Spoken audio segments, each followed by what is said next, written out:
The slap echoed across the diner like a gunshot. One moment, Clara Whitmore was standing behind her counter, all 5 feet of her, looking up at a man who believed that money made him untouchable. The next moment, she was airborne, her body spinning sideways off the force of the blow, her hands reaching for the counter's edge and finding nothing. And then the floor came up and she hit it hard, the cold tile against her cheek, the taste of blood already spreading across her tongue. 50 people watched. Not one of them moved. Clara lay on the floor of the diner her husband had built with his own hands and listened to the silence of 50 people deciding that what had just happened was not their problem. She felt the blood from her split lip pooling against the white tile. She felt the gash above her left eye opening slowly, the warmth of it spreading outward like something being released. She heard Conrad Vale's breathing above her, uneven, cracked at the edges. The breathing of a man who has just done something he told himself he would never do, and has discovered that he is in fact capable of it. She did not cry. She did not beg. She put her palm flat against the tile and began with the deliberate patience of a woman who has survived more than this to push herself upright. 48 hours, Vale said. His voice had gone smooth again, the cracks sealed over the businessman restored. He reached into his jacket pocket and produced the unsigned contract, crumpled it in his fist, threw it at her face. It hit her cheek and fell open against the tile, its neat legal language lying next to the blood spreading across the floor. Sign the papers by Friday morning, or I will make sure you are buried somewhere your husband cannot find you. He straightened his tie. He fixed his hair. He walked out. The black SUV started up outside. The engines faded. And in the diner that had stood on this corner of Main Street in Copper Falls, Arizona for 45 years, 50 people sat with their coffee going cold and looked at the floor and said nothing. Jolene Pratt had been standing behind the far end of the counter.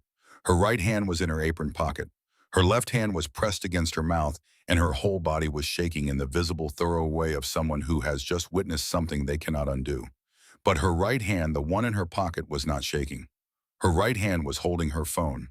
The phone was recording. It had been recording since the moment Conrad Vale walked through the door, some instinct below conscious thought, making her press the button before she understood why. 3 minutes and 47 seconds of evidence. She did not lower the camera until the sound of the SUVs had completely faded. Then she came around the counter and knelt beside Clara, pressing a bar towel against the cut above her eye, and said her name twice softly. Clara looked up at her. I'm fine, she said. She was not fine, but she had decided she was, and with Clara Whitmore, that decision was most of the way to being true. Let's go back to the beginning, not to the morning of the slap, but further.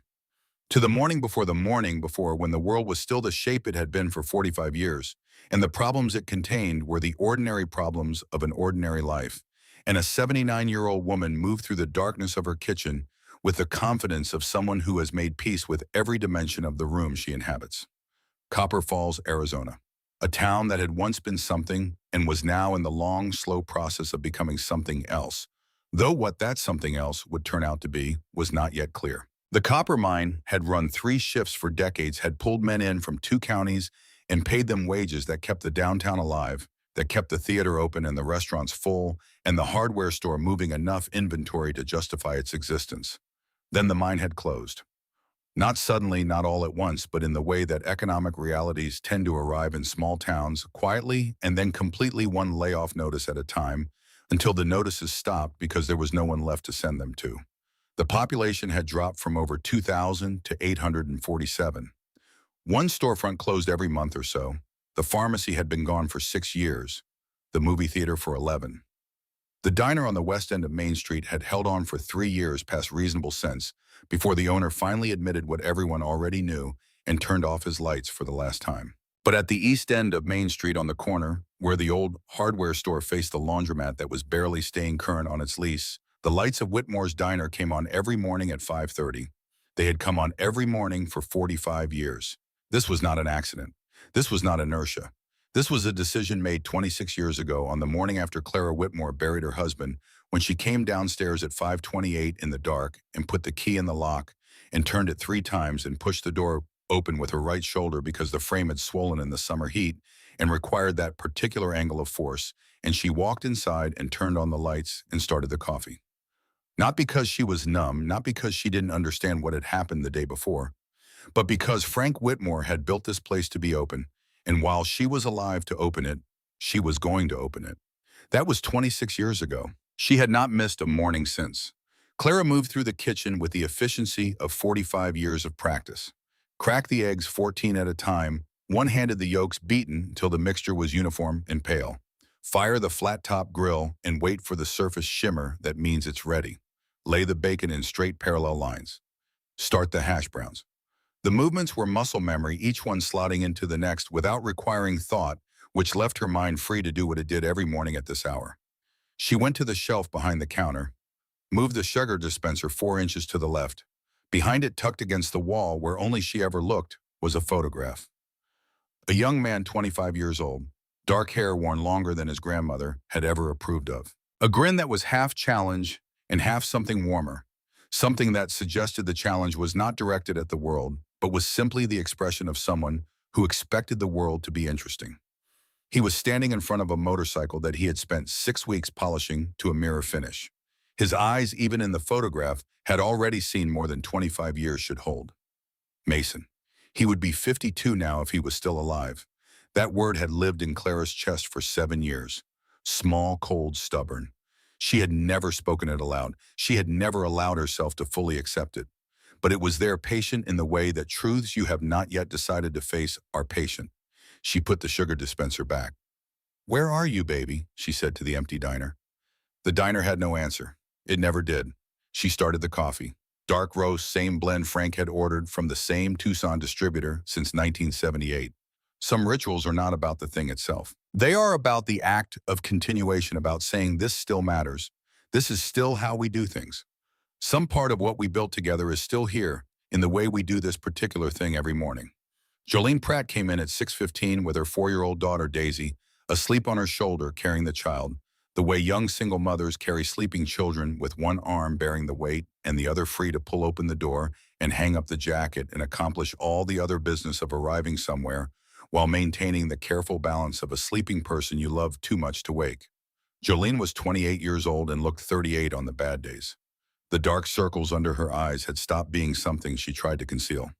Her hair was pulled back in a ponytail that she fixed twice a day without thinking about it. She had the specific exhaustion of a woman running at full capacity without any margin, the kind of tired that doesn't resolve with one good night's sleep, but requires something more structural, more foundational, a change in the underlying conditions of the life. Clara did not look up from the grill. "You're early again." "Couldn't sleep." Jolene laid Daisy on the cot in the back office, tucked a blanket around her small shoulders, kissed her forehead once, then pressed her lips against the child's hair and stayed there for a second, the way parents stay in the proximity of their sleeping children when the day has already taken something from them and the child's breathing is the only reliable comfort available. She came back out and tied on her apron. "Rent went up again," she said. Not dramatically, not as a complaint seeking a response, simply as information she was carrying and needed to set down somewhere. "Third time this year. I'm 2 weeks behind already." "You'll manage," Clara said. "I don't know how much longer I can keep believing that." "One day at a time, sweetheart. That's all any of us can do." Clara had hired Jolene 5 years ago in circumstances that most reasonable employers would have considered disqualifying. 23 years old, 5 months pregnant, no local references, no family in the area, and the specific combination of pride and desperation that makes people appear simultaneously more capable and more fragile than they actually are. 6 other businesses in Copper Falls had looked at her across a desk or a counter and found reasons to say no. Clara had looked at her for approximately 4 seconds and handed her an apron. "You start tomorrow, 6 o'clock. I hope you don't mind early mornings." Jolene had stood in the doorway for a moment with the expression of someone who had braced for a refusal and did not know what to do with the absence of one. She was now the best person Clara had ever hired. She remembered every regular's order without writing it down. She came in when she was sick, not out of obligation, but out of the particular loyalty of someone who knows what it is to be given a chance when the world was mostly saying no. She looked at Daisy with a love so uncomplicated and complete that it sometimes made Clara stop in the middle of the kitchen and think about things she did not allow herself to think about most of the time. "He's not coming back." Jolene said, her voice gentle, the gentleness of someone who loves you enough to say the hard thing carefully. "It's been 7 years, Mrs. Whitmore." Clara turned the bacon, said nothing. "Then why do you still watch the road every morning, the way you look out that window before you open the blinds?" Clara looked up. Her eyes were wet, and she would have blamed the grill's steam if asked, and Jolene would have accepted that answer. Because that is what mothers do, Clara said. We watch, we hope. We refuse to accept the worst version of what might have happened, even when the evidence suggests we should. She turned back to the grill. It is not rational. I have never claimed it was rational. It is simply what I do. Jolene looked at her for a moment, at this woman with the straight spine and the clear eyes and the photograph behind the sugar jar, and then she picked up her order pad and went to set the tables. Gus Dawson came in at 7:30, as he had come in every morning for 30 years. 62 years old, built solid, with the hands of a man who has spent his life in a hardware store that he actually uses rather than merely owns. He had been Frank Whitmore's closest friend. He had helped pour the foundation of this diner in the summer of 1978, both of them working in the 100-degree heat, because Frank had said he would do it himself, and Gus had said that was the most stubborn thing he had ever heard, and shown up anyway with his own tools and not mentioned it again. He had stood beside Clara at the funeral, holding her arm when her legs forgot what they were supposed to do. He slid onto his usual stool, third from the left. Clara poured his coffee before he could ask. She had been pouring it before he could ask for 3 decades. He stirred it slowly. He was not looking at her. Gus Dawson only avoided eye contact when he had something to say that he did not want to say. There was a town meeting last night, he said.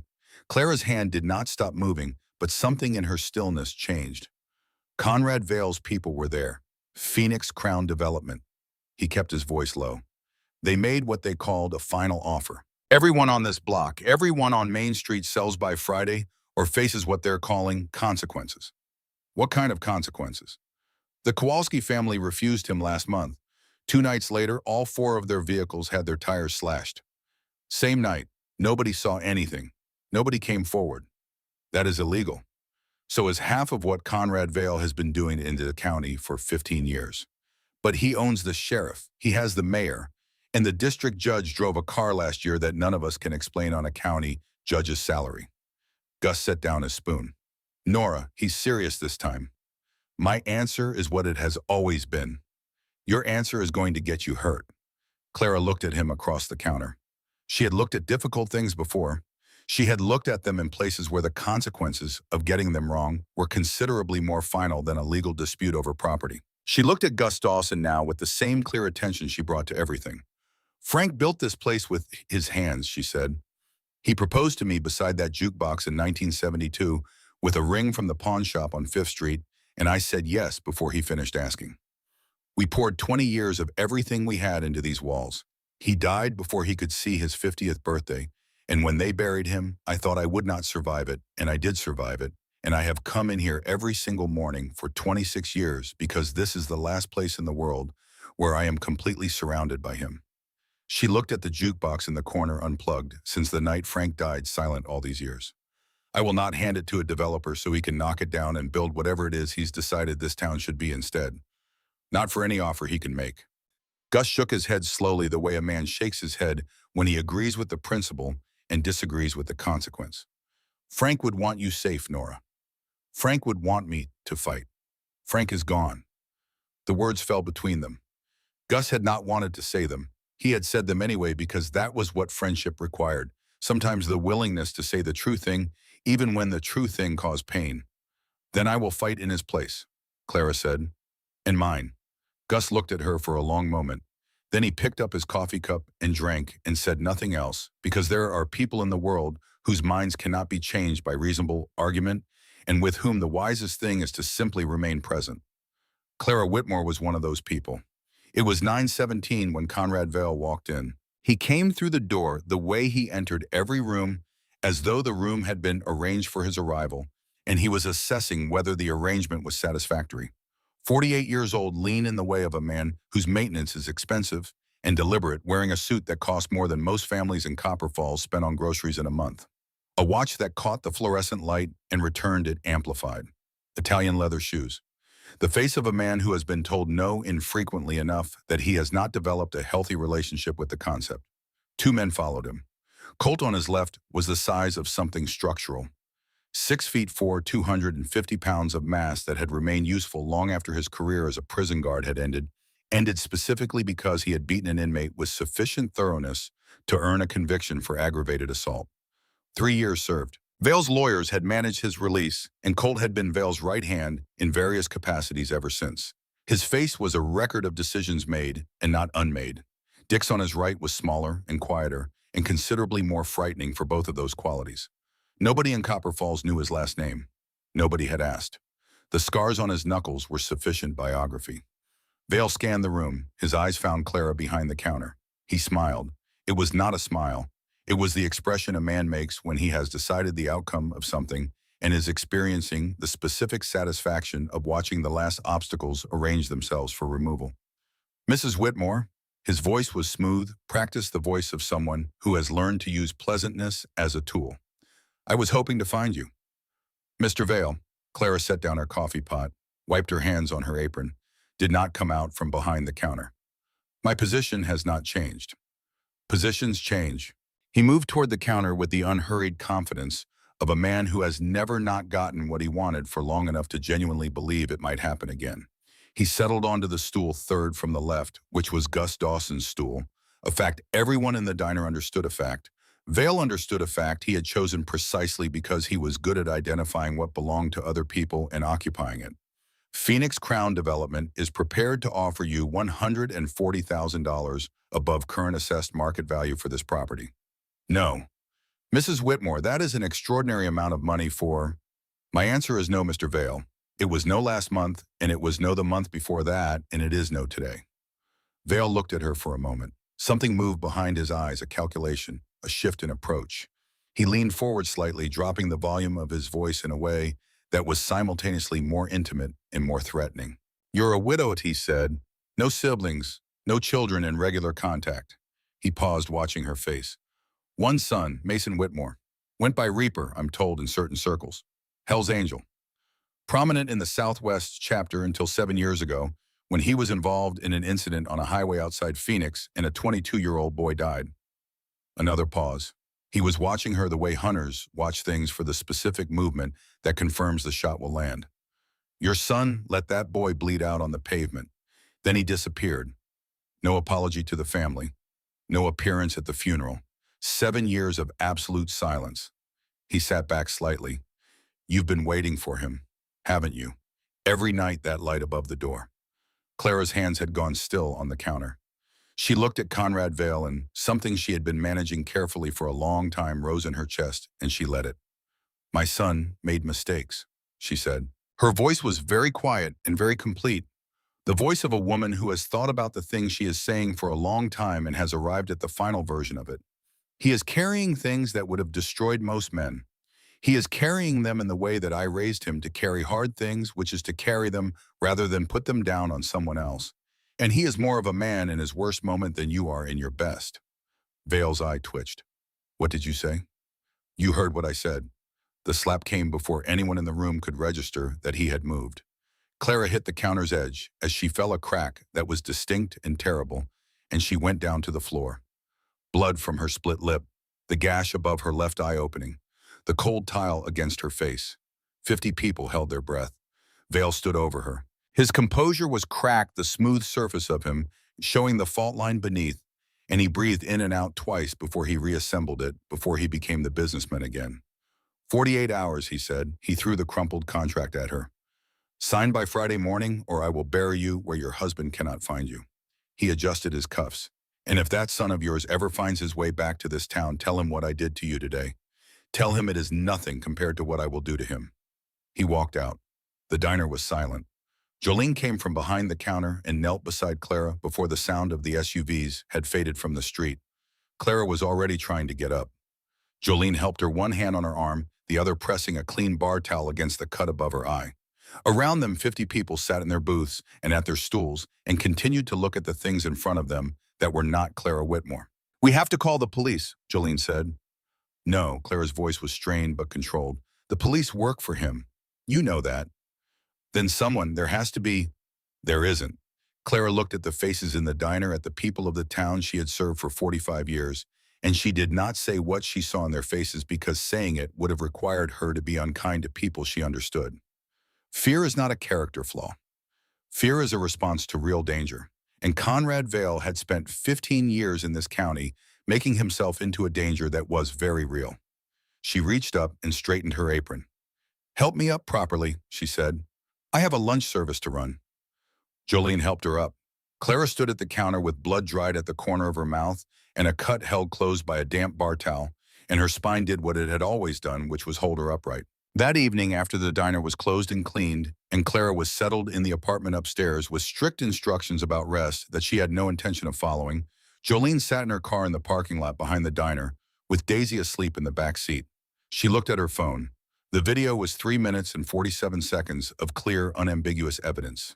Vale's voice, the slap, Clara's body hitting the floor, the contract thrown at her face. All of it. It was also, if sent to the right number, something else entirely. She had spent 3 months finding that number. A contact of someone in the Desert Southwest biker network who had heard that Mason Whitmore, formerly known as Reaper, had last been seen in the Barstow area. A phone number that might be current or might be dead, that might reach the man she needed or might reach no one. Clara had told her not to. Had said in Clara's way, which was not pleading, but was the closest she got, "Mason went away for reasons, Jolene. He had reasons. Dragging him back will only cause more pain for both of us." Jolene looked at the back door of the diner. At the light above the front entrance, visible from here, burning in the dark the way it burned every night, the light Clara turned on every evening and left on all night in case. Just in case. Because for 7 years, a 79-year-old woman had maintained the possibility of her son's return through the simple, faithful act of leaving a light on in the window. Jolene opened a text message, entered the number, typed 3 words. "They hurt your mother." She attached the video. Her thumb hovered over send. She thought about 5 years ago, 23 years old and 5 months pregnant, standing in the rain on the sidewalk outside this diner, having been turned away from 6 other doors in the same afternoon. She had knocked on this one without much hope, and the door had opened, and a woman had looked at her for 4 seconds and said, "You start tomorrow," and meant it. "Some debts cannot be settled with money." She pressed send. She sat in the dark for a moment, listening to Daisy breathe. "I hope you're out there," she said to the darkness, to a number she wasn't sure was still in service. "I hope you're the man she thinks you are." 200 miles to the west, in a motel room in Barstow, California, a phone buzzed on a bathroom floor. Mason Whitmore was sitting with his back against the cold porcelain of the tub. His boots were still on because taking your boots off means committing to the night, and Mason had not been making that kind of commitment. A bottle of bottom-shelf whiskey rested against his thigh. His hands were scarred and heavy on his knees, the hands of a man who had done difficult things and had not stopped feeling them. He had not been sleeping. He had not been sleeping in any meaningful way for 7 years, which was how long he had been in the gray country between living and the alternative, sustaining himself on whiskey and motion, and the particular numbness that comes from choosing highways that lead nowhere as a method of not thinking about where you should actually be. The phone buzzed. He did not look at it. It buzzed again. He pressed play. He watched it once, then again. By the third viewing, his hands were shaking and the whiskey bottle had rolled away across the tile, and he had not noticed. By the 5th viewing, something had broken open inside him, broken the way old dams break, not gradually but all at once, with the particular violence of a structure that has been under pressure for too long. He pressed stop. He pressed his palms flat against the cold tile. He breathed. Then he stood up and put his fist through the drywall, once, twice, 3 times, until this plaster dust settled in the air and his knuckles bled, and the pain in his hands gave him something physical to hold on to, something present, something that existed outside the image of his mother on a tile floor with blood on her face. He went outside. The Mojave at 4 in the morning, the mineral smell of desert rock and distance, the sky full of stars that have no opinion about the things happening beneath them. He pulled the tarp off the Harley. 3 years since he had touched it. The paint was intact. The chrome was waiting. The Hells Angels patch on the saddlebag was exactly where he had left it. He ran his hand along the gas tank and thought about all the reasons he had told himself he did not deserve to sit on this bike anymore. All the reasons he had constructed for the years of motels and whiskey, and he compared those reasons to the image of his mother on the floor, and the comparison was not complicated. He pulled out a second phone. An older phone kept charged for 7 years without being used, with 3 numbers stored in it and no names. He called the first one. 3 rings, a voice rough and wide awake. "Who the hell is this?" "Ironside," Mason said. "It's Reaper." 10 seconds of silence. 7 years, the voice said. "Not one word. We thought you were dead. Someone hurt my mother." The silence this time was a different quality entirely. colder, more focused. Where are you? Barstow. We'll be there by noon. Route 66 east end of town. A pause. Wow. This is not forgiveness, Mason. This is family. And nobody touches family. Not even family that ran. The line went dead. Mason stood in the parking lot with the phone in his hand and looked at the Harley. 3 years. He had told himself he did not deserve the win, did not deserve the road, did not deserve to feel anything good. He had believed this in the way you believe things when believing them protects you from a more frightening truth. But his mother was bleeding. He threw his leg over the seat, turned the key. The engine caught on the first try, and the sound that came out of it was deep and physical and completely alive, filling the Mojave darkness with something that had been silent for too long. He pulled onto Route 66 heading east and opened the throttle and rode toward the horizon where the first gray suggestion of dawn was beginning to separate the earth from the sky. He met them at the eastern edge of Copper Falls at noon. 93 motorcycles staged along Route 66, 2 columns facing west, waiting. Black leather, chrome, the Hells Angels patches visible from a quarter mile. The riders standing beside their bikes or sitting on them with the particular stillness of people who have somewhere to be and are simply waiting for the signal to get there. Mason pulled up to the lead bike. Colonel Rex Carver climbed off it, 62 years old. 6 feet 2, 220 pounds, none of it soft. Silver hair and a military cut that had survived everything else. A scar from his left temple to his jaw from an IED outside Fallujah in 2004 that he did not discuss. The Purple Heart on his vest. The 101st Airborne patch. The eyes of a man who has done serious things in serious places and has made peace with most of them. They looked at each other across 10 feet of Arizona asphalt with 7 years between them.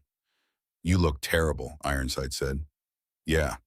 You've been riding since when?" "4 this morning." A pause. Ironside's jaw moved slightly, a gesture that on another face would have been visible emotion.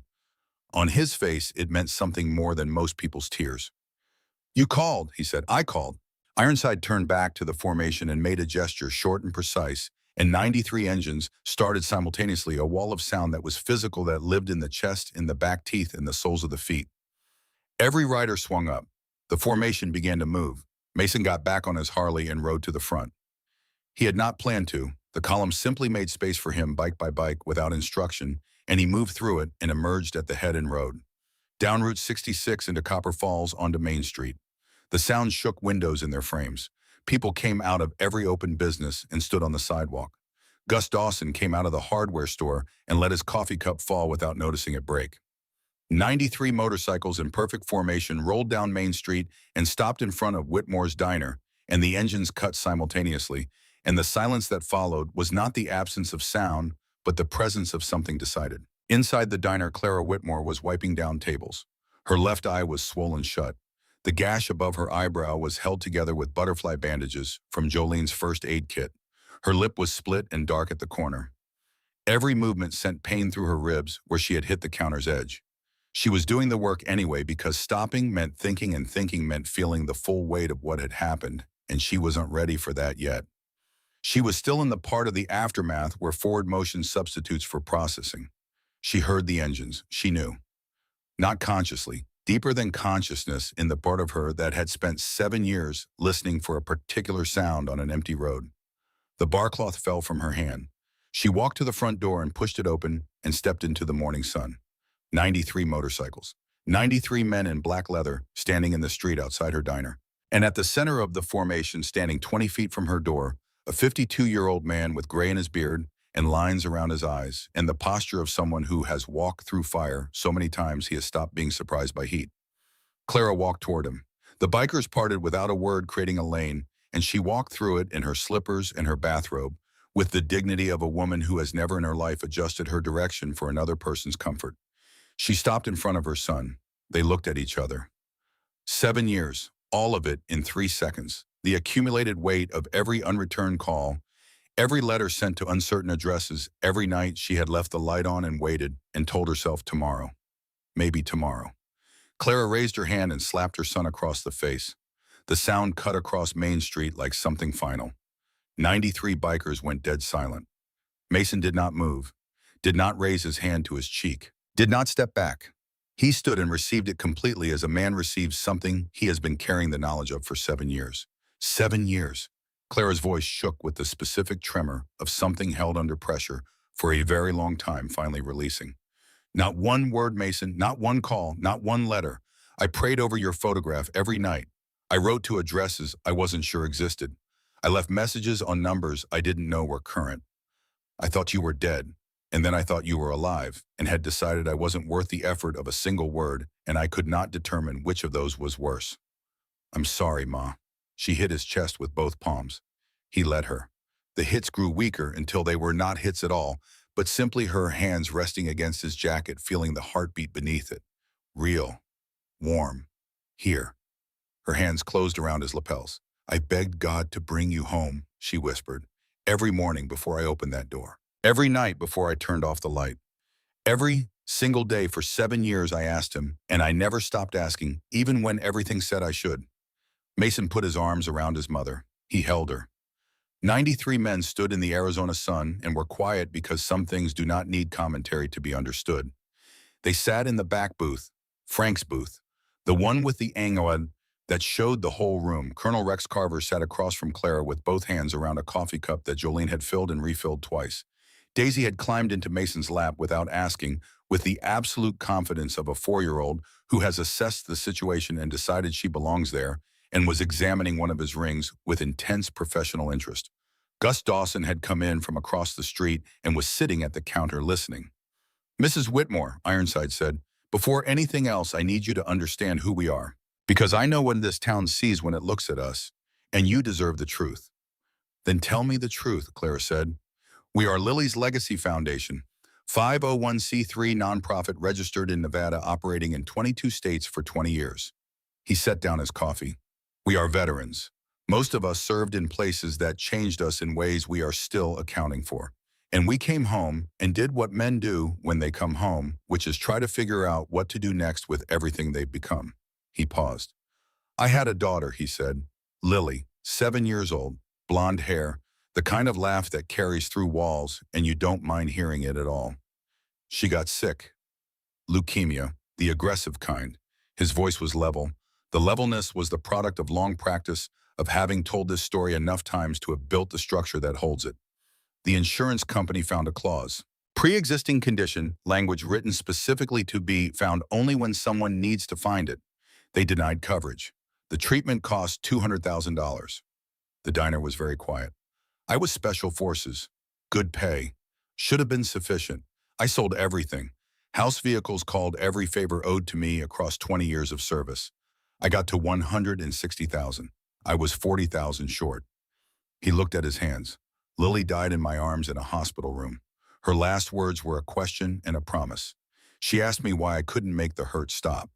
And she made me promise to help other kids, to not let this happen to anyone else if I could stop it. He reached inside his vest and placed a small photograph on the table. A little girl in a hospital bed, bald from chemotherapy, smiling with the unguarded openness of a child who has not yet learned to hide her feelings from the camera. That was 20 years ago, Ironside said. Lily's Legacy Foundation has since helped 3,047 families. We have paid $12 million in medical bills. We have prevented 187 home foreclosures. We have housed and employed 423 veterans who came home to nothing. We have sent 89 young people to college who had no other way to get there. He produced a folder. IRS letters, financial statements, news coverage from across the Southwest. All of it real, all of it documented, all of it verifiable. We are not what this town thinks we are. Clara looked at the folder. She did not open it yet. Why are you here? She asked. For me specifically. Ironside reached into his jacket again. He placed a different photograph on the table. Older, faded, the colors muted by years and handling. Clara looked at it and stopped breathing. She was 23 years old in the photograph. Desert camouflage sleeves rolled up dust on her face and arms. Standing beside a military vehicle in a desert that was not Arizona. Even in the faded photograph, the posture was recognizable. That particular straightness. March 2004, Ironside said. Fallujah, Iraq, 1st Medical Battalion. Clara's hands had gone still on the table. Staff Sergeant Marcus Pratt, Ironside continued. 3 rounds in less than 30 seconds. 2 torso, 1 shoulder. He was down and he had maybe 20 minutes if nobody acted, and his unit was pinned down and nobody could move. He looked at her steadily. Except you moved. The diner was silent except for the ancient air conditioning. You went into open ground under fire. You took a round in your left shoulder. You kept moving. You reached Marcus Pratt and you kept him alive for 40 minutes until the evacuation helicopter arrived. You refused morphine for yourself because you said you needed your mind clear in case he arrested. Ironside held her gaze. You saved his life. Clara pressed her lips together. Marcus, she said. The name was private and careful. The name of someone she had thought about over 20 years, in the way you think about the people you have held on to in the worst moments. How is he? He passed 2 years ago, lung cancer. Ironside's voice was careful. He had 20 additional years that he would not have had without you. He saw his daughter grow up. He walked her through everything that mattered. He held his granddaughter. He paused.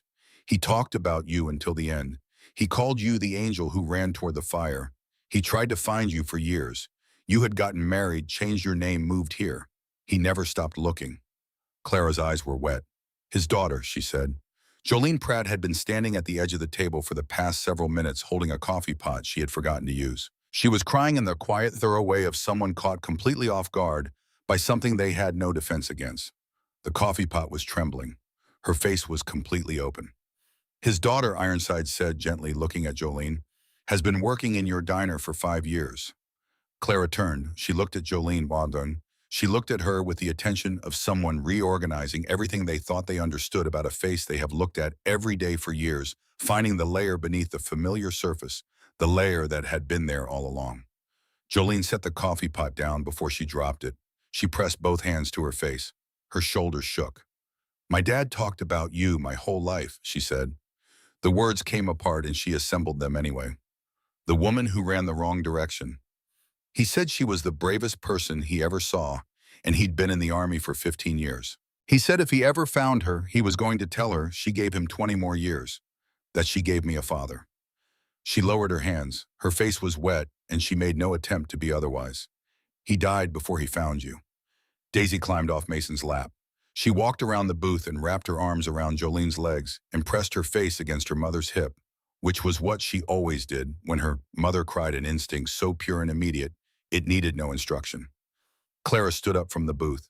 She crossed the small distance and put her arms around Jolene and held her, this young woman whose father she had held together in the dirt of Fallujah 20 years ago, held her the way she held the things that mattered completely, without condition. Marcus was one of the best, she said into Jolene's hair. I am so glad he came home. The police arrived 20 minutes later. 6 county vehicles, 2 state police cruisers, staged along Main Street with the deliberate theatricality of authority trying to establish itself through volume rather than legitimacy. Sheriff Warren Holt stepped out of the lead vehicle. 55 years old, 20 extra pounds, he had stopped fighting a decade ago, his hand resting on his service weapon, in the reflexive way of a man who leans on the suggestion of force when he is uncertain about the conversation.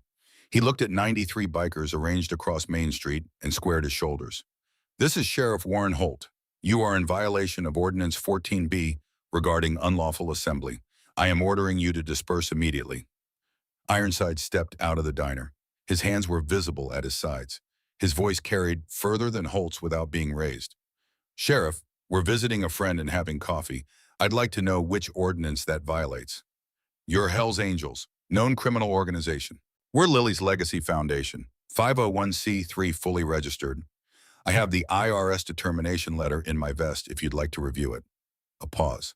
I'd also like to know why Conrad Vale, who assaulted Mrs. Whitmore in her own diner in front of 50 witnesses yesterday morning, has not been arrested. I have the video. I've already sent copies to the FBI field office in Phoenix, the state attorney general, and 3 television stations. Holt's face went red. The walking stick struck asphalt from within the crowd. Edna Holt was 80 years old, bald, white hair pulled back without compromise. A house dress and practical shoes and a walking stick she used not for balance, but because she had discovered it gives you something to point with and the authority of someone who no longer cares what anyone thinks. She moved through the crowd the way water moves through a narrow space, not aggressively, but inevitably, and planted herself between her son and the bikers. Warren Joseph Holt. The sheriff went pale. There are tones that belong only to mothers, tones that carry within them the complete history of every expectation ever held and every disappointment ever witnessed. Edna Holt had one of these tones, and she deployed it now with the precision of someone who has been saving it for exactly this moment. Mom, this is official police. Don't you mom me while you're pointing yourself at these men like they're the problem. She turned to face the crowd on the sidewalk. How many of you were in that diner yesterday morning? How many of you watched Clara Whitmore get knocked to the ground? She looked from face to face. How many of you called the police? Silence. Shoes became very interesting. The middle distance had never been more carefully examined. Your father wore that badge for 30 years, Warren. Do you know why he kept wearing it? She looked at the Purple Heart on Ironside's vest, at the combat patches, at the men who had come here from wherever they had been when the call came. These people came here because a woman who has fed this town for 45 years was hurt and no one did anything. Your father would be ashamed of what you have allowed this town to become. She looked at her son, and so am I. Holt stood in the street, 20 years of small decisions stacked in his mind at once. Every favor extended, every report quietly modified every time he had looked the other way, because the alternative required more courage than he had found available. He looked at Clara in the diner doorway with the bruising on her face. He looked at Ironside's Purple Heart.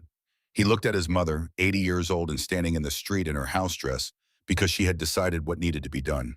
He turned to his deputies. Stand down. His voice was flat, emptied. These men are not breaking any law. Return to your vehicles. He walked back to his cruiser, got in, closed the door. He did not start the engine for several minutes. He sat with his face in his hands and his shoulders shaking, and if anyone had been watching closely, they would not have needed to ask why.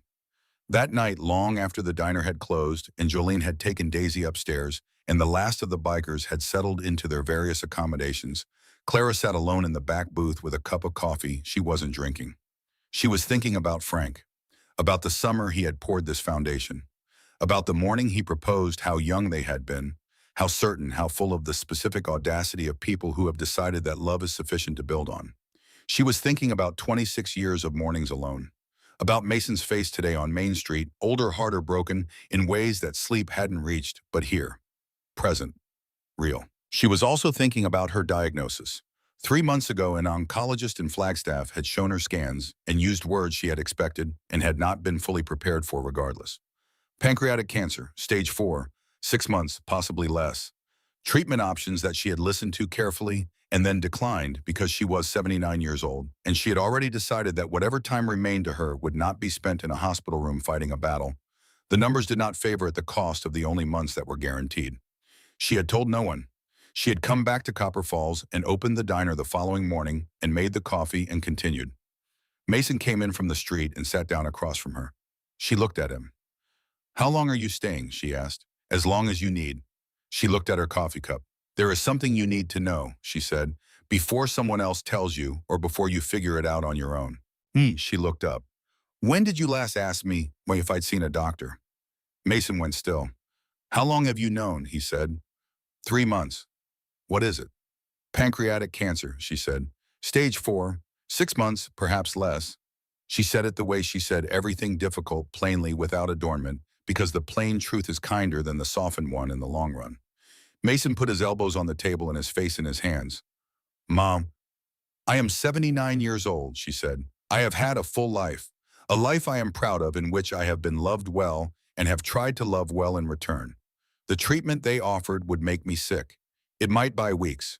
And I have decided that I would rather spend 6 months here in this diner with the people I love drinking this coffee and watching the sun come up over the desert than spend 2 months in a hospital room trying to negotiate with something that has already decided. There are specialists, second opinions, clinical trials. No, gently, completely. This is not a decision I am asking your permission for. I am telling you what is happening because you are my son and you deserve to know. She reached across the table and put her hand on his. I am not asking you to fix it. I am asking you to stay. Mason raised his face from his hands. His eyes were red. His jaw was tight with the effort of holding himself together, an effort that was failing slowly and inevitably. Stay, he said. That is the only thing I want from you. Everything else I can face if you are here. She held his hand. I left that light on every night for 7 years, Mason. I want you to know that I know you know that. And I want you to know that I understand whatever it was that kept you away, whatever you've been carrying. I'm not asking you to explain it or justify it or make it make sense. She looked at her son, this broken present, real man who was her greatest achievement and her greatest sorrow and the thing she loved most in the world. You are here now. That is what counts. Mason held her hand. The night moved around them.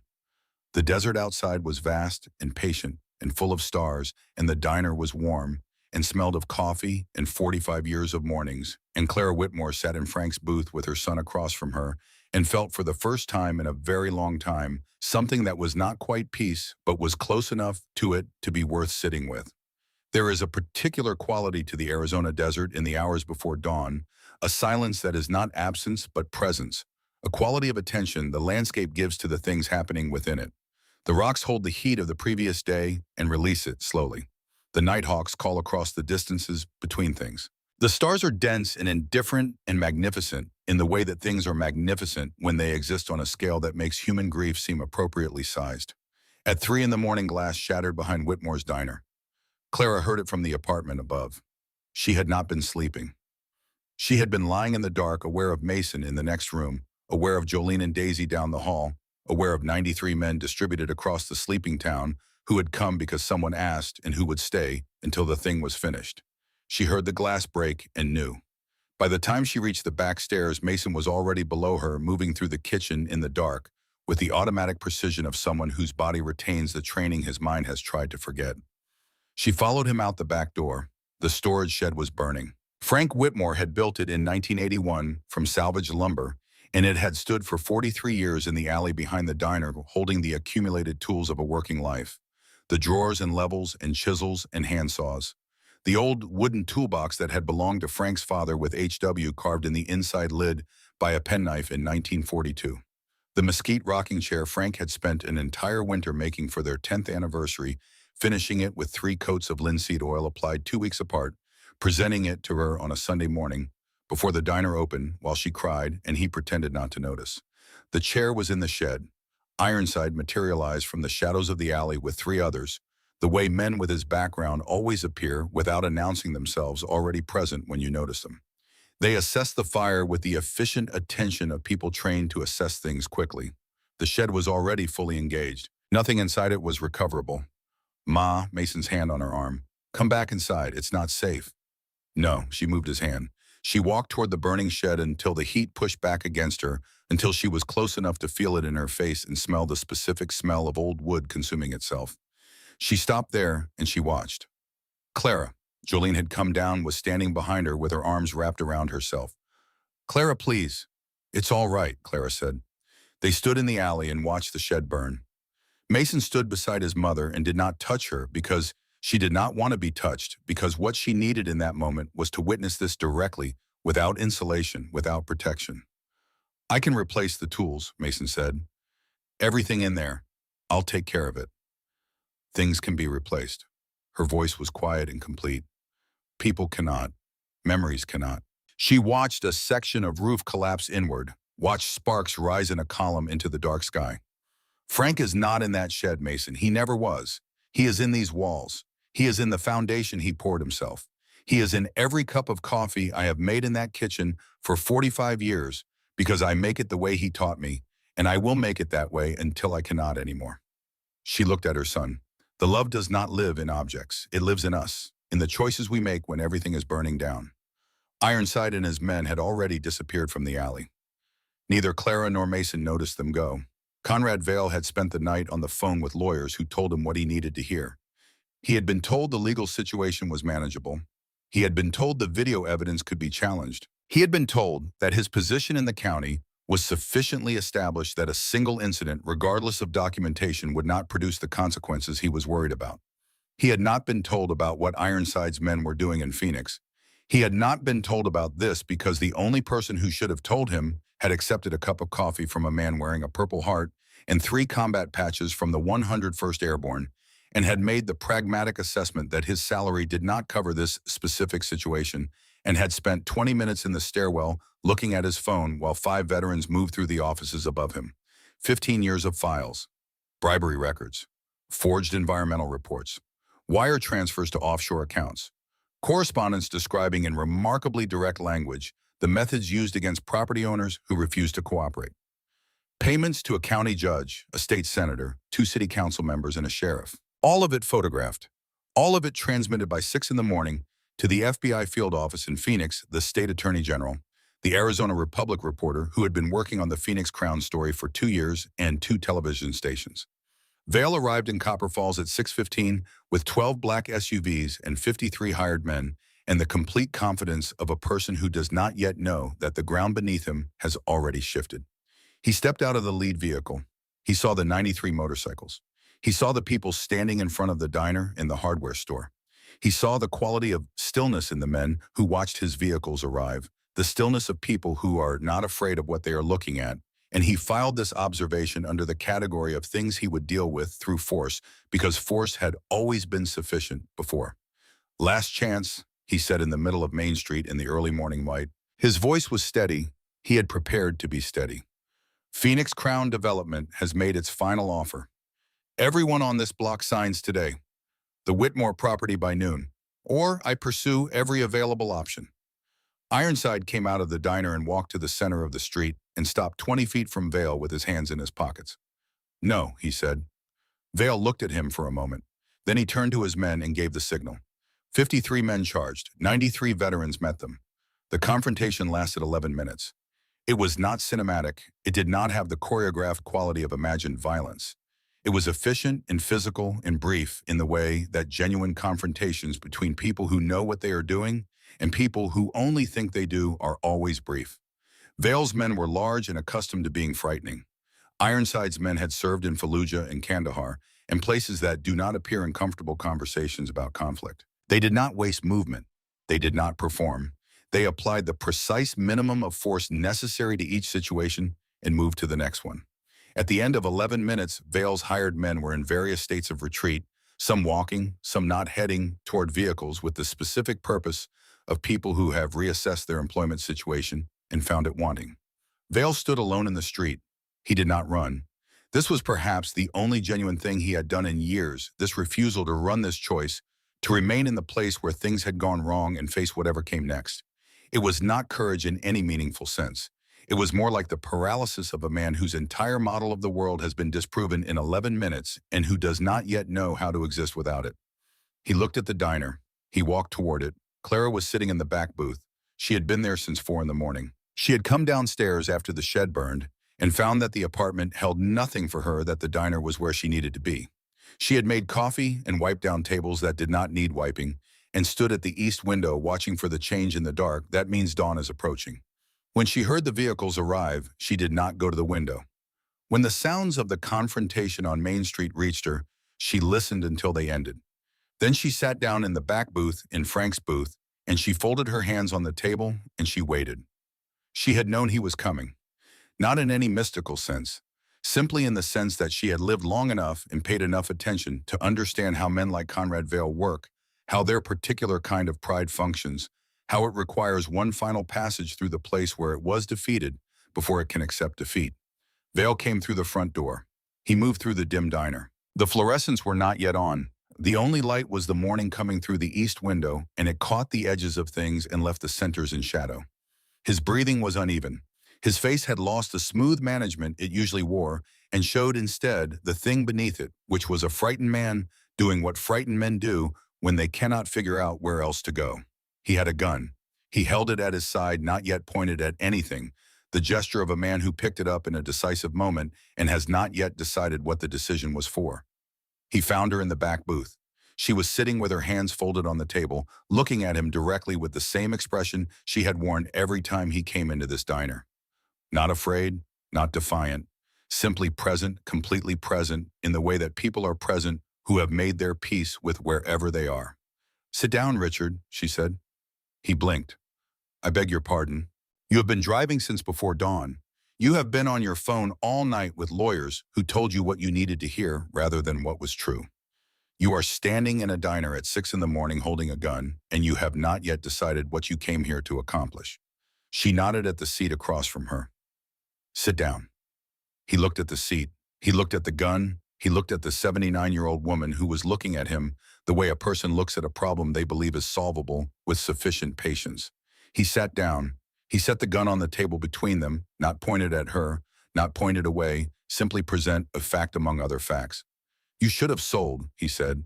His voice had changed, the practiced smoothness gone, what remained rawer and more honest than anything she had heard from him. I made you a fair offer. I made you multiple fair offers. All of this could have been avoided. No, Clara said. It could not have been. Because this was never about the money. Everything is about money. Nothing is about money. Money is what people use when they cannot find the real thing they are looking for. She held his gaze. What are you looking for, Richard? He looked at his hands. I built a company, he said, from nothing. I built something that employs 1,200 people, that has developed properties in 6 states, that has my name on buildings across the Southwest. He stopped. My wife left 8 years ago. My son doesn't return my calls. The people I spend my time with are people I pay or people who want something from me. He looked up. I am in every room the most successful person there, and there is not one person in the world who would be genuinely sad if I disappeared tomorrow. The morning light moved across the table between them. You wanted to matter, Clara said. It was not a judgment. It was simple recognition, the identification of a true thing in the plain language it deserves. You wanted people to look at you and see someone important, someone whose existence meant something, someone who could not be ignored.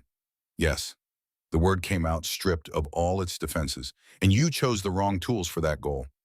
Her voice was gentle, with the specific gentleness of someone who has decided to tell the truth kindly. You cannot take mattering from people, Richard. You cannot buy it or frighten anyone into giving it to you. Genuine respect is not something produced by fear. It is something that happens when you give something real, when you build something that helps rather than takes, when you stay when leaving is easier and tell the truth when lying is safer. She unfolded her hands and placed one on the table near his. Not touching. Offered. You spent 20 years using the wrong tools and then being surprised that you kept ending up alone. Vale's eyes were wet. He had not planned for this. He had planned for nothing that had happened in this room or in this town. He had a model of reality, and it had been failing him continuously since the moment he had looked at this woman on the floor of her diner and seen, instead of submission, something that looked disturbingly like pity. I'm sorry, he said. The words arrived without architecture, without the careful scaffolding he usually built around vulnerable things. I know, Clara said. I don't expect you to, I know you don't. She looked at him steadily. I am going to tell you something, Richard, and I want you to hear it clearly and completely. I forgive you. She held up one hand at his expression. Not because you have earned it, not because what you did to me was acceptable, or because the consequences you are about to face are not yours to face, but because I am 79 years old, and I have perhaps 6 months left to live, and I will not spend a single minute of those months carrying hatred for anyone. She held his gaze. That forgiveness is not a gift to you, it is a gift to myself. I am giving it because I refuse to die weighted down by anger at a man who simply chose the wrong path. The front door of the diner opened, not violently, steadily, with the measured pace of authority that has made its decision. Sheriff Warren Holt came through first. He walked differently than he had been walking for 20 years. The walk of a man who has spent a night arriving at something and has come out the other side, changed in a way that is not reversible. 2 FBI agents in federal identification followed him, 3 state police officers. Mr. Vale, Holt said, his voice was level, I'm placing you under arrest. Vale looked at Holt. He looked at Clara. He looked at the gun on the table between them, which he had not fired and would not fire, which he had perhaps never actually intended to fire, which had been more a prop of desperation than a genuine threat. He turned it handle first toward the nearest officer. He stood. He placed his wrists together. At the door, he paused and turned back. Your son, he said, when I said those things about him, at the end. He's here, Clara said. He came home. Vale nodded slowly, as if this information was completing something for him, confirming some final piece of a picture he had been trying to assemble. Good, he said. Then he was gone. Mason came through the door 30 seconds later, moving fast.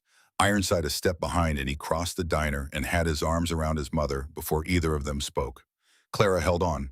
She felt his heartbeat in the solidity of his chest, and she closed her eyes. He dropped the gun, she said into his jacket. I know. I was watching from the window. She pulled back to look at him. You were there the whole time and you let me handle it. You had it handled. She studied his face. This broken present, complicated man. Her son. She laughed. It was small and real and genuine, the laugh of a woman who has been through the hardest thing and has come out the other side with her essential self intact. Yes, she said. I suppose I did. Ironside returned to the diner that afternoon with 3 envelopes. He came alone. He sat down across from Clara and Mason in the back booth and placed the envelopes on the table between them, and he did not explain them immediately, which was the gesture of a man who understands that some gifts need a moment of silence before they can be received properly. Clara looked at the envelopes. She did not reach for them. What are these? She said. The Foundation's board voted last night, unanimously. He pushed the first one toward her. Clara opened it slowly. She looked at the check inside. Her hand went to her mouth. That is for your medical expenses, Ironside said. Everything from this point forward, every treatment option you choose to pursue, every medication, every appointment, every conversation with a specialist at any institution you want to consult. No insurance company deciding what you deserve. No forms to fight with while you are trying to use your strength for something more important. He looked at her directly. You do not argue with Lily's Legacy Foundation about this, Mrs. Whitmore. We do not accept arguments. We simply write checks. This is too much. I cannot. You ran into open fire in Fallujah and took 3 rounds to keep Marcus Pratt alive. You gave Jolene her father. You gave that little girl upstairs her grandfather. You gave me back my brother. His voice remained even. There is not a number on that check that begins to reflect what you gave. This is not generosity. It is an extremely small payment on a debt that cannot be settled. Clara pressed her lips together. She was quiet for a moment. He slid the second envelope across. Mason opened it. Inside was a letter on Foundation stationery. Manager of Community Programs, Lily's Legacy Foundation, he read. He looked up. $52,000 annually, Ironside said. Full benefits. Real health insurance. You would work from Copper Falls building the local program. You would choose who receives help. You would design the intake process. You would hire the people who will run it. He paused. After. Clara looked at the letter. Because you've been paying everyone else's bills for 45 years and nobody has paid yours, Ironside said. Because work is not only money, it is purpose, and I think you understand that better than almost anyone. The third, Clara said. He slid the last envelope across. She opened it herself. Inside was a single document. The deed to Whitmore's diner. Her name. At the bottom, a stamped notation in red: mortgage satisfied in full. Date of payoff today. You own it completely, Ironside said. No outstanding balance, no bank with any claim on this building, no one who can use financial leverage to threaten what you have built. He held her gaze. It is yours, the way it should always have been. Clara set the deed on the table. She smoothed the front of her apron. She looked at the deed and the check and the letter. She looked at this man who had driven through the desert with 93 veterans because someone had been hurt, because that was what this man and these men did. Because 20 years ago, a little girl in a hospital bed had made her father promise, and he was still keeping it. I don't understand how to accept something this large, she said. I have spent my whole life being the one who gives. I do not know how to be on this side of it. You'll learn, Ironside said. You have time. He reached inside his jacket and unfolded a large sheet of paper. Architectural drawings, professional and detailed, covering the table when he spread them out. At the top, in clean block letters, Whitmore's Place Community Center, Copper Falls, Arizona. Projected completion 5 months. Clara leaned forward. 4 floors, ground-level vocational training. Welding stations, carpentry, benches, automotive bays, computer labs, everything someone needs to build a trade. Second floor, 20 units of transitional housing, fully furnished, reserved for veterans and families in crisis, rent-free for the first 6 months. Third floor, a medical clinic staffed by volunteer physicians, open to anyone regardless of ability to pay. Fourth floor, after-school programs, GD, preparation, addiction counseling, job placement. At the bottom of the plans in smaller text, named in honor of Clara Whitmore, who stood when standing cost everything. Clara sat back. She looked at the drawings the way you look at something whose full size you cannot take in at once, that requires being absorbed piece by piece. I have 6 months, she said quietly, perhaps less. Then we build it in 5. Ironside leaned forward. Your body is running out of time, but your work is just beginning, and it will keep going. He stopped. Long after you are done carrying it. Mason put his arm around his mother. She leaned into him, just slightly, the way a person leans when they finally, after a very long time, they allow themselves to rest against something solid. "We do it together," Mason said. "Every step. Promise me." "I promise, Ma." Clara pulled the architectural drawings toward her and began to read them properly, the way she read everything that mattered, slowly, completely, with her full attention. Outside, the desert moved through the ordinary business of a late afternoon. The light was shifting toward the warm end of its spectrum, the way Arizona light shifts in the late afternoon, becoming more golden and less white, more like memory and less like fact. Daisy's voice drifted down from the apartment upstairs, narrating something to an imaginary audience, in the complete unself-conscious way of 4-year-olds who have not yet been taught to be embarrassed by the richness of their interior lives. Clara Whitmore read the plans for the building that would bear her name, and for the first time in 3 months, she thought about the future without dread. She thought about it with something that resembled hope. Miriam Caldwell came on a Thursday 3 weeks after the arrest. She drove from Phoenix in a car that needed new tires parked in front of the diner and sat in the car for several minutes before she got out. She was in her early 60s, gray in her hair, a face that had lived through the worst thing a parent can live through and had not been unmarked by it, and had also by some grace not been entirely defined by it. She was holding an envelope. She had been holding it in various senses for 7 years. Mason saw her through the window. He recognized her immediately, the way you recognize someone you have worked very hard not to think about, which means you have thought about them constantly. He stood up from his stool. "Miriam," he started toward the door. "I am so, stop." She held up one hand, not unkindly, with the tiredness of someone who has arrived at the end of a long journey and does not have energy for anything except the specific thing she came to do. "I didn't come for that." She walked past him and went directly to Clara, who had come out from behind the counter. Miriam set the envelope on the nearest table. She looked at Clara for a moment, the look of a woman who has been preparing for a conversation for a long time and is now in it. "I came to apologize," she said, "to both of you, but first to you." She looked at Clara. "You raised a man worth following, and I spent 7 years punishing the wrong person because I needed somewhere to put the worst pain I have ever felt, and your son was the closest available target." She stopped, started again. "Dylan didn't die because of Mason. A drunk driver ran a red light at 60 miles an hour. That is what killed my son. Not Mason, not his judgment or his failure. A drunk driver." She picked up the envelope. She held it out to Mason. "Dylan wrote this 2 weeks before he died. I found it in his jacket pocket after the accident. I have read it more times than I can count. It belongs to you." The paper inside was soft from years of handling. The handwriting was Dylan's, and Mason knew it from years of notes and lists and messages, a handwriting as familiar as a voice. He read it standing in the middle of the diner while Clara stood beside him and Jolene stood near the coffee maker, and nobody said anything. He read it twice.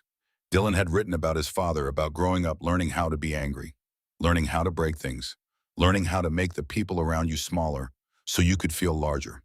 He had written about what it was like to encounter for the first time a man who showed him that this was not the only way to be.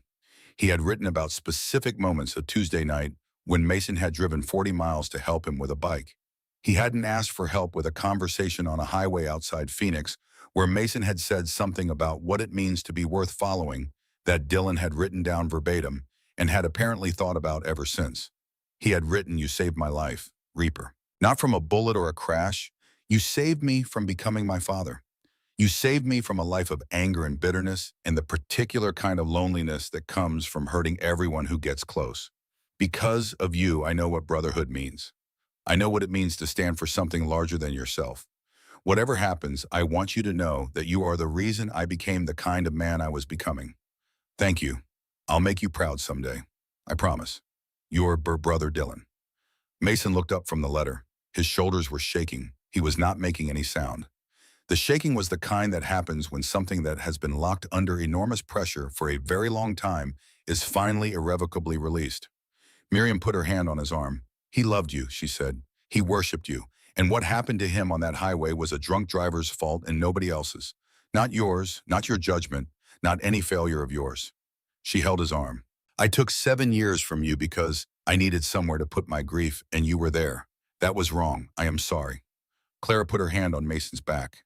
He bent forward slightly under the combined weight of it, under the weight of being forgiven by the person whose forgiveness he had believed for 7 years was the one thing he could not have. He breathed. In, out. The breathing of a man who has been underwater for a very long time and has finally broken the surface. Miriam pulled him into an embrace. This woman whose son he had failed to save holding him while he wept, telling him it was all right, that Dylan would want him to be happy, that 7 years was long enough. Clara watched her son begin slowly, painfully, and completely to heal. She thought this moment alone was worth everything. The 6 months that followed were not enough time. They were never going to be enough time. No amount of time is sufficient when measured against the complete end of a person who has been the fixed point of your world. There is no adequate quantity. There is only what you have and what you choose to do with it. Clara Whitmore chose clearly. She chose the diner every morning. She chose the ritual of opening the 3-turn key and the shoulder against the door and the breakers left to right, not because the rituals needed doing, but because they were how she said, "This still matters, Frank. I am still here. The thing we built together is still going." She chose the coffee she had been making for 45 years. The dark roast, the same distributor, the same blend that wheezed at the end of its cycle, the way it had been wheezing for 3 years without failing. She chose the people. Every morning, Mason made her coffee and brought 2 cups to the small table by the east window, and they sat and watched the light come over the desert, the sky going through its morning sequence of black to gray, to that particular shade of orange that exists only in the high desert at dawn. They talked about Frank, about the years when Mason was small, about things Clara had never told anyone because Frank had been the only person she would have told. She told him now. She told him about Frank's first attempt at the diner's breakfast menu, which had been by any objective measure a sincere failure. She told him about Frank's habit of talking to the concrete as he poured it. She told him about the time Frank had cried at their son's kindergarten graduation and then spent 3 days insisting he had not. Mason told her things he had never said aloud, about the years in the gray country, about the specific shape of guilt, how it changes over time, without diminishing how it becomes something you navigate around, rather than something you ever fully leave. About the 3 years the Harley sat under the tarp while he moved through motels and highways, doing something that was not living and was not the alternative, but was its own hollow country between the two. She listened to all of it without flinching, without performing compassion, with the genuine, complete attention she brought to everything, the attention that had made people feel seen and known in this diner for 45 years. Every afternoon, Daisy arrived from preschool and climbed into Clara's lap with the automatic confidence of a child who has never been given a reason to doubt her welcome and reported on the day in comprehensive detail. August had eaten paste again, which Daisy considered to be a pattern requiring intervention. The classroom goldfish had been behaving suspiciously, and she was monitoring the situation. There was a new girl named Sophie who could do a cartwheel, and Daisy was working on this skill and expected to have it mastered by the end of the month. Clara received all of this information as though it were the most important intelligence available to her. Miriam Caldwell came every Tuesday. She brought flowers and stories about Dylan's stories from before the club. Dylan at 7 trying to teach himself to whistle, Dylan at 14 with his first serious opinion about something larger than himself. Dylan, the summer he learned to drive and drove everywhere, he was not asked to go just because he could. Story by story, the image of Dylan that Mason had been carrying, frozen at the moment of a single terrible night, expanded into the fuller thing Dylan had actually been. A young man with 22 years of a life. A young man who had been becoming something good. Jolene and Mason fell into the rhythm of the diner together. Not as employer and employee, as two people who had both in different ways been saved by the same woman and who were doing with the time remaining what seemed most worth doing, which was making sure the things she had built continued to feed people, continued to be the place where the lights came on every morning and someone made the coffee and the people of Copper Falls had somewhere to come when they needed to feel that the world still contained places where they were known. Whitmore's Place Community Center went up in 5 months. Clara attended the groundbreaking in a chair because standing for more than 10 minutes had become difficult by then, and she wore the expression of someone watching something be built that they will not live to see fully used, which is one of the oldest and most particular kinds of human faith. She lived to see the walls go up. She lived to see the sign installed. She did not live to see the doors open for the first time, but Mason was there with Jolene and Daisy in her best dress, holding a small American flag she had insisted on bringing for reasons she did not explain, and Ironside with his veterans in formation, and the people of Copper Falls in numbers that their official population did not seem to account for. The governor of Arizona attended. She stood at a podium in the morning sun and spoke about courage without making it sound like a speech in the way that people speak when they have been genuinely changed by the thing they are describing. Then she held up a document. Today, I am proud to sign into law the Clara Whitmore Protection Act. The crowd was quiet. This legislation provides legal protection for workers and citizens who stand up to corporate coercion. It mandates investigation of retaliation claims within 48 hours. It establishes criminal penalties for companies that use threats, violence, or intimidation against persons exercising their legal right to refuse commercial transactions. It provides legal immunity for whistleblowers who come forward with evidence of systematic corruption. She paused. It has already been adopted by 11 other states. Legal experts project full national adoption within 3 years. She looked at the crowd at Mason standing in the front row with his son in his arms. All of this because one 79-year-old woman decided she was not afraid.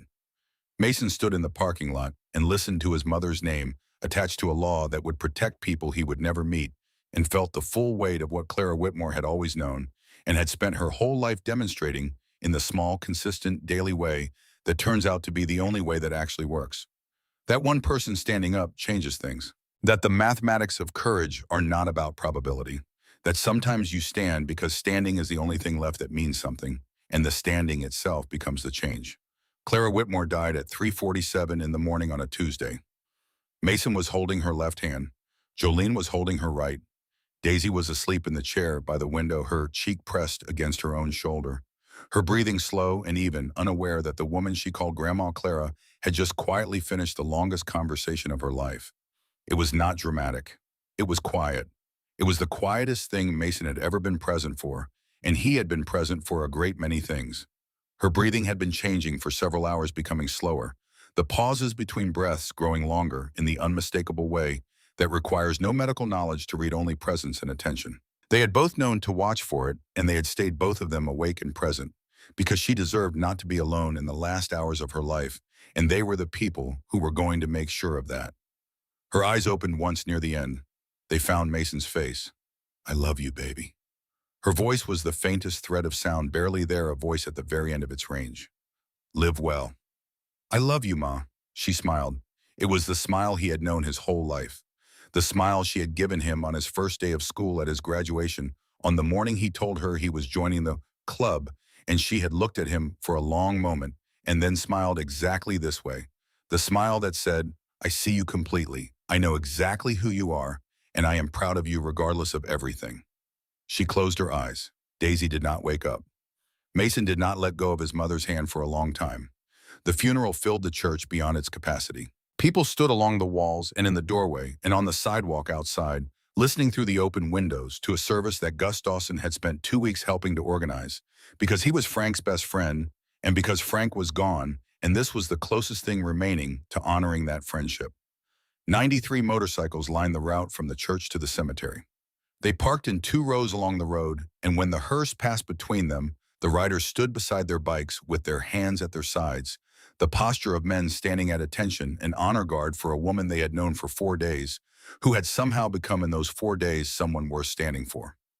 Mason spoke. He stood at the pulpit and looked out at the faces, bikers and veterans and ranchers and truckers and the retired miners who had come every morning for decades, and the young families who had moved through hard times and found something stable in a diner on the east end of Main Street, and he looked for words. "My mother used to say that angels don't always have wings." His voice cracked. He waited. He continued. "Sometimes they wear aprons. Sometimes they ride motorcycles. Sometimes they just show up every morning and turn on the lights and make the coffee and treat every person who comes through the door like they matter." He gripped the sides of the pulpit. "I spent 7 years running from this town, running from my mother, running from myself because I had decided I was not worth staying for. And she never stopped waiting. She never stopped leaving the light on. She never stopped believing that I would find my way back." He stopped. "I am back, Ma. I am finally completely back, and I promise you on everything I am and everything I will try to become, that I will spend whatever time I have trying to be worthy of the way you loved me." He stepped down from the pulpit and sat beside Jolene, who took his hand. Ironside spoke next. He talked about Fallujah. He talked about what it means when someone runs toward the danger instead of away from it, and what kind of person that requires you to be, not in one moment but consistently, as a way of living rather than a single act. He talked about the specific courage of someone who serves other people not as a transaction, but as a vocation, who shows up every morning, not because she has to, but because she has decided that this is what her life is for. One by one others stood.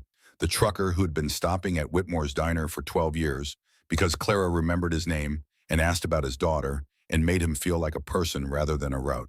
The rancher whose mortgage Clara had quietly helped him navigate 3 years ago, the details of which he had never told anyone. The woman from the county assessor's office who had brought her mother to the diner every Sunday morning for 20 years because her mother had Alzheimer's, and the only place that still felt familiar to her, the only place where the smell and the light and the sound of someone saying her name correctly still reached her through the phone, was Whitmore's diner. Story after story, face after face. A life measured not in years, but in the people it touched, which turned out to be an enormously better unit of measurement. In the years that followed, Copper Falls changed. Not all at once, not dramatically. In the way that good changes happen gradually and then continuously, one thing building on another, the community center opening its doors and the first family moving into the transitional housing, and the vocational training filling up with people who needed a trade, and the medical clinic staying open on Tuesdays and Thursdays with volunteer doctors, and the after-school program running 5 days a week with more students than anyone had projected. New businesses opened, small ones. A woman who had taken the welding certification through the community center opened a metal workshop. A veteran who had been housed in the transitional program for 4 months got a job at the hardware store, and a year later bought a small house on 3rd Street. A teenager who had been attending the after-school GED program graduated and enrolled at the State University on a scholarship provided by Lily's Legacy Foundation, and called the community center to say so when she got her acceptance letter. Copper Falls was gradually and then continuously becoming something again. Mason and Jolene married on a Saturday evening in November. The diner, after closing tables pushed to the walls, folding chairs arranged in rows by Gus Dawson, who had not been consulted about whether chair arranging was his role and had not required consultation. 300 bikers showed up uninvited. Mason had not called them. Ironside had simply known the way people who show up for things know when there is something to show up for. They filled every chair and sat in every booth and stood along the walls and ate the food and drank the coffee and listened to Gus's toast with the full attention of people who understand that a story told with love deserves a proper audience. Daisy was the flower girl. She scattered petals with the focus of someone who considers this among the most important responsibilities she has ever been given, glancing back periodically to verify the distribution. They named their son Frank. He arrived the following October, 7 pounds, 4 ounces. His mother's eyes and his father's stillness, that specific quality of being entirely present in whatever he was attending to. He slept his first night in a crib that Gus Dawson had built from mesquite wood, salvaged from the foundation of the old storage shed. This was not an accident. Mason had not been able to put it into words and had not tried, but he had held Gus's shoulder for a long moment, and Gus had understood. The Clara Whitmore Protection Act passed in all 50 states 4 years after its signing in Arizona. By then, 11,400 workers protected from corporate retaliation. 47 public officials prosecuted under its provisions. 312 families saved from the specific kind of coercion that had been visited upon a small town in Arizona when one woman refused to sell her diner. Conrad Vale served his federal sentence at a correctional facility in Tucson. He taught a literacy program for other inmates. His lawyers filed for parole at the 15-year mark. Mason, when a reporter asked whether he opposed the parole, was quiet for a moment and then said that his mother had forgiven Vale in the diner before the FBI arrived and that her answer was more relevant to him than his own. Phoenix Crown Development, restructured entirely under new leadership, paid $60 million in restitution to Vale's victims and sponsored 3 Lily's Legacy Foundation community centers as part of a settlement agreement. Sometimes institutions can change. Not often, but sometimes. The annual memorial ride was held the first Saturday after Clara's death anniversary, and it grew. First year, 93 motorcycles, the formation that had ridden into Copper Falls and changed everything. Second year, 140. People who had heard the story and decided that it was worth honoring. Third year, 212. Fifth year, 340. 10th year, 500 bikes from across the country riders who had come from states that had adopted the Clara Whitmore Protection Act and wanted to see where it had started. They rode down Main Street every year, and every year Gus Dawson came out of the hardware store to watch older. Each time, still there, still the man who had helped pour the foundation of the building, this whole story had grown from. The barbershop pole still turned. The old Paramount Theater's marquee had been updated at some point by hands nobody ever identified. To read Clara Whitmore, she refused to break. The town had collectively decided without discussion to leave it. The formation rode to the cemetery. The engines cut simultaneously, all of them, the way they had cut on Main Street 10 years before. 500 people stood in the Arizona afternoon and looked at the third row from the gate, where Frank and Clara lay side by side under headstones that said builder and soldier, and below each of those, added later in smaller letters, loved. 10 years after Clara died, Mason received a call at 6:30 in the morning. He was in the kitchen of the apartment above the diner. Frank was at the table eating cereal with the methodical focus of a 9-year-old who has priorities. Jolene was already downstairs, the sound of the coffee maker cycling through its familiar complaint, drifting up through the floor. Unknown number, he answered. A woman's voice mid-40s. Mr. Whitmore, my name is Angela Marsh. You probably don't remember me. He listened. A Honda Civic on Route 66, 10 miles east of Copper Falls, 10 years ago. A broken timing belt and a 3-year-old with a fever in the back seat and no money for the tow and no membership current and a mother standing at the roadside not knowing what to do next. He remembered. I wanted you to know, Angela said, that I kept the card you gave me and I did what you said. I passed it on. A pause. I want to tell you how many. How many, Mason said. 317 people I've helped directly. Every one of them got a card from me that said pass it on, and I have no way of knowing how many have come from that. But I know that every one of those 317 people knows your mother's name, knows what she stood for, knows what she started. Another pause. I thought you should hear that from someone. I thought you should know it's still going. Mason sat down at the kitchen table across from his son. Frank was looking at him with Clara's eyes, the blue-gray of a November sky, clear and patient and paying full attention. 317, Mason said. Frank nodded with the solemnity of a 9-year-old who understands that the number matters. Mason walked downstairs and unlocked the diner. Key in the lock. 3 rotations. Pushed the door with his shoulder. Breakers left to right. Not because he had to do it this way. Because this was how Clara had done it. Because this was how Frank had taught her, and she had taught him without either of them understanding that she was teaching him through the daily accumulation of witnessed ritual that becomes inheritance. He stood behind the counter. The light came through the east window at its regular angle, the same angle it had come through every morning for 45 years, and it turned the ordinary air of the diner golden for its 20-minute span, the way it always had, the way it would tomorrow. He looked at the photograph behind the sugar jar. Clara at 25. Dark hair, the wild grin standing in front of a Harley in the sunlight. Eyes already looking past the frame of the picture, already aimed at something the camera could not capture. 317 EMI, Mason said, and counting. He poured the first cup of coffee. He walked to the front door and reached up and turned on the light above it. The same light she had turned on every night for 45 years in case. Because you never know who is out on the road in the dark and needs to see a light in a window and understand that somewhere in this direction, someone is awake and the coffee is on and there is a person inside who will ask your name and remember it. The bell above the door chimed at 6:15. A woman 60 or so rode dust on her jacket and the expression of someone who has been driving through the night hoping for exactly this. A place with lights on, a place that looks like it means to be open. Mason poured a cup before she reached the counter. She settled onto the third stool from the left and wrapped her hands around the warmth of it. She looked around the diner, taking it in the way travelers take, in places that have more history than their surfaces suggest, sensing the weight of what has happened here without knowing the specifics. Nice place, she said. Thank you. Mason leaned on the counter. My mother built it. She looked at him. Something in his face or in the way he said it made her ask, is she still around? Mason looked at the photograph behind the sugar jar, at the light above the door burning in the morning, at the diner that was still standing when everything had tried to take it down, at Frank at the kitchen table upstairs eating his cereal with his grandmother's eyes already becoming someone worth following. She never left, he said. He poured a second cup of coffee and set it on the counter beside the first the way his mother had always done, one cup ready before the person asked and another already waiting, because the conversation always called for it. Outside Route 66 stretched east and west to the horizon, the same road it had always been indifferent to the human lives, arranged along its length, carrying people away from things and toward things in its patient, continuous way. The desert held its enormous silence. The sun came up over the rock, and the sage and the red earth, the same sun that had come up over this particular corner of Arizona every morning for longer than anyone alive could remember. The light inside Whitmore's diner burned against it. Small, steady, completely unintimidated. Some lights once lit require a very specific kind of darkness to extinguish. And this town had run out of that kind of darkness.